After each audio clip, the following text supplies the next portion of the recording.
Poxa, meninas, não aguento mais o meu trabalho. Tô precisando mudar com urgência. Sério, amiga, porque lá é ruim assim? Ruim é pouco. Além da minha chefe não me dar minhas férias, eu ainda tenho que ficar olhando aquele moinho feio o dia inteiro na janela. Ela não te dá férias? Pera, moinho? Que moinho? Essa é uma história tão longa, mas eu conto pra vocês. O prédio do antigo Moinho Central fica lá no centro, perto do Bom Retiro, onde eu trabalho. E na verdade tem uma história bem profunda. Para entender a situação atual do moinho, vamos ter que voltar na época da criação das favelas e entender a realidade da nossa cidade. Nós sabemos que o processo de abolição da escravidão no Brasil não se deu de forma organizada e estruturada. Os ex-escravizados se tornaram homens livres, porém não tinham amparo ou estrutura para se desenvolverem como cidadãos na cidade. A liberdade era só um conceito e a carta de alforria era só um papel, pois por conta da discriminação racial não se encontrava emprego e não se tinha moradia. A estrutura da escravidão criou um povo sem pertence e sem pertencimento. A mobilidade urbana era vista como uma forma de sobrevivência e um dos fatores que expulsavam as pessoas com baixa renda dos lugares em que viviam era o patriarcalismo e o patrimonialismo. Como diz o velho ditado, quem anda em terra alheia pisa no chão devagar. Como não tinham como se manter nos grandes centros, local que pertencia à elite branca, houve o escoamento para lugares precários e zonas perigosas. Assim foi o começo da favelização no Brasil. Esse processo se torna um pouco mais complexo conforme aumentam as interações de uma determinada parte da população dentro da integração da sociedade. Isso se intensifica ainda mais quando temos o início do êxodo rural, que se dá por conta do processo de industrialização. As consequências desse processo de implementação de máquinas, principalmente na área agrícola, forçaram a população rural que dependia do campo a sair das suas cidades em direção aos novos polos econômicos, em busca de emprego e melhor qualidade de vida.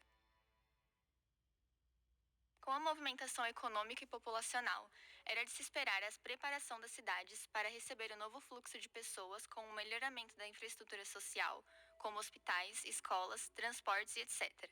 Porém, esse processo não ocorreu, ocasionando mais problemas à cidade e falta de suporte para essa nova população.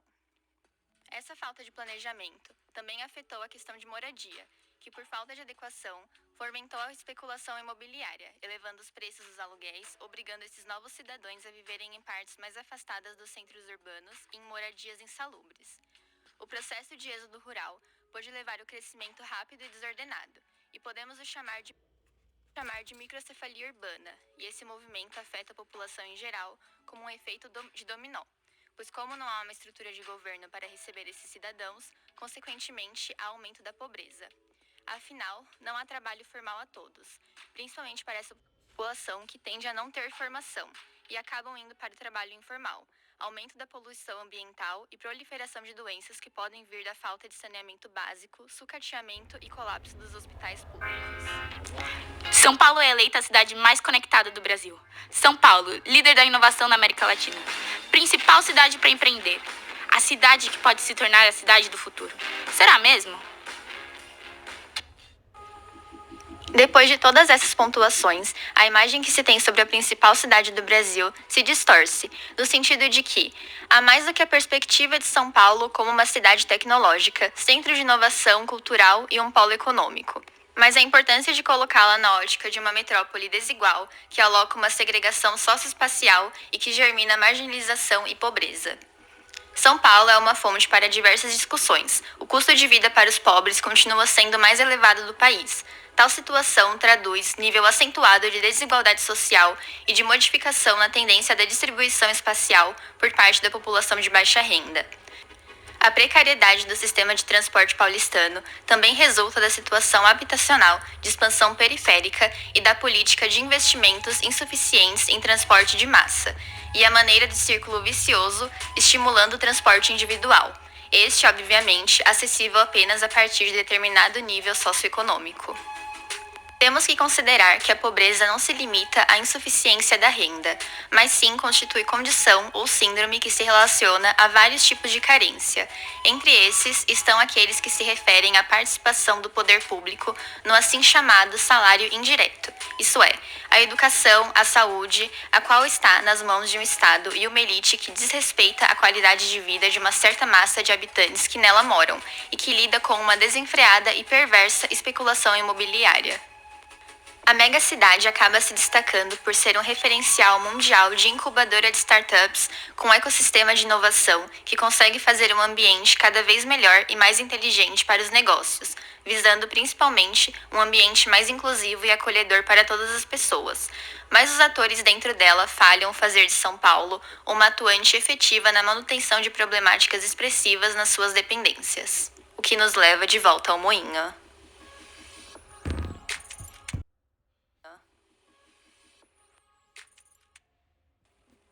O Moinho Central foi inaugurado em 1949, sob o viaduto Engenheiro Orlando Murgel, entre linhas ferroviárias durante o processo de industrialização de São Paulo. Porém, com a transição de São Paulo como uma cidade de indústria para uma cidade de serviços, ele caiu em desuso e foi finalmente desativado na década de 1980. Com essa desativação, o terreno se tornou posse da Rede Ferroviária Federal. Porém, por um acúmulo de dívidas, a administração foi obrigada a realizar um leilão. Nesse leilão, o prédio do moinho foi arrebatado, porém o registro oficial de compra nunca foi concluído, sentenciando uma vez mais aquele território ao desuso. As décadas de 1990 e dos anos 2000 ficaram marcadas por um desinteresse do mercado imobiliário no moinho, motivado pelas cercas formadas pelos trilhos em volta do terreno. A história muda quando as primeiras ocupações ali se instalam, mostrando que o local era sim capaz de ser habitado e não apenas um vazio inútil. Por um acaso, foi nessa mesma época em que os antigos edifícios foram notados. Por volta de 2001, se inicia uma onda de incêndios na comunidade ali instalada. Em 2007, a estrutura das antigas fábricas do local são inteiramente comprometidas pelo fogo, e em 2011, parte do edifício foi implodido.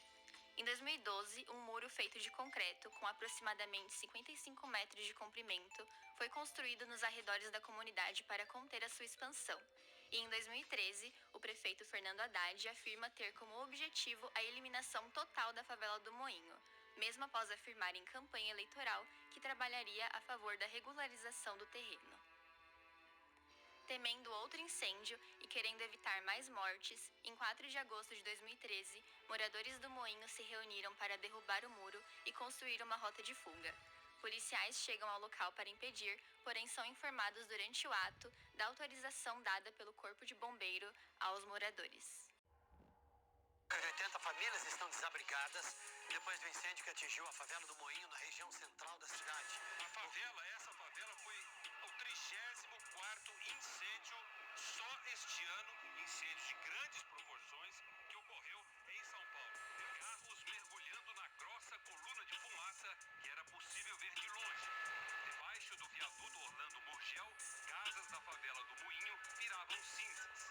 Os próprios moradores começaram a combater o incêndio. Bombeiros chegaram rápido e conseguiram apagar as chamas depois de 2 horas e meia. Queimou tudo, não tenho nada. Eu só tenho cartão no corpo. Fogo, olha que imagem desoladora. Coloca a cadeira, cadê que levou aquela cadeira? Cerca de 80 barracos viraram cinza. Não ficou absolutamente nada de pé. Até os ferros foram retorcidos. Jorge escapou por pouco. Tava dormindo. E aí que a vizinha bateu na porta lá e bateu na porta bastante, aí eu levantei ele. Não tá salvando nada.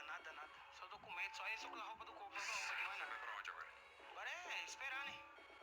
Resolver alguma coisa aí, né? Pro bolsa aluguel, não sei, esperar, porque não pode ficar criança na rua, né?